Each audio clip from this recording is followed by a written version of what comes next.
সনাতন ধর্মের মানুষ বিশ্বাস করেন বাস্তবিক শক্তি যখন ন্যায়নীতি, সত্য ও সুন্দরকে গ্রাস করতে উদ্যত হয়েছিল, তখন সেই শক্তিকে দমন করে মহাবতার ভগবান শ্রীকৃষ্ণের আবির্ভাব ঘটেছিল। আজ শনিবার শ্রীকৃষ্ণের শুভ জন্মতিথি। তারই ধারাবাহিকতায় সারা দেশের ন্যায় ভোলার তজুমত দিনে ব্যাপক উৎসাহ উদ্দীপনার মধ্য দিয়ে ভগবান শ্রীকৃষ্ণের জন্মাষ্টমী পালিত হয়েছে।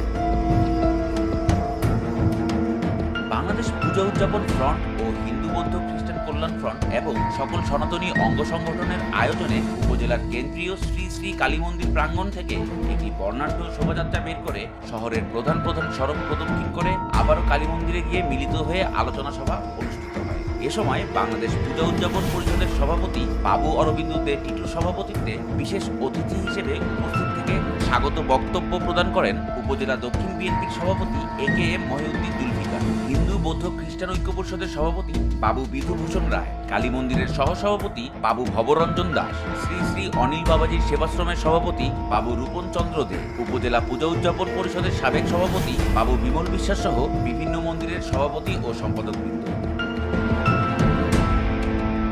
এ সময় বক্তারা তাদের বক্তব্যে বিভিন্ন দিক নির্দেশনামূলক বক্তব্য তুলে ধরেন এবং ভগবান শ্রীকৃষ্ণের জন্মতিথি উপলক্ষে দেশবাসীকে শুভেচ্ছা জানান। পরে উপজেলার বিভিন্ন মন্দির থেকে আগত ভক্তবৃন্দ এবং সনাতনী ধর্মাবলম্বীরা উপস্থিত থেকে বিশেষ প্রার্থনা করেন ও দূর দূরান্ত থেকে আগত সকল ভক্তবৃন্দদের মাঝে প্রসাদ বিতরণ করেন।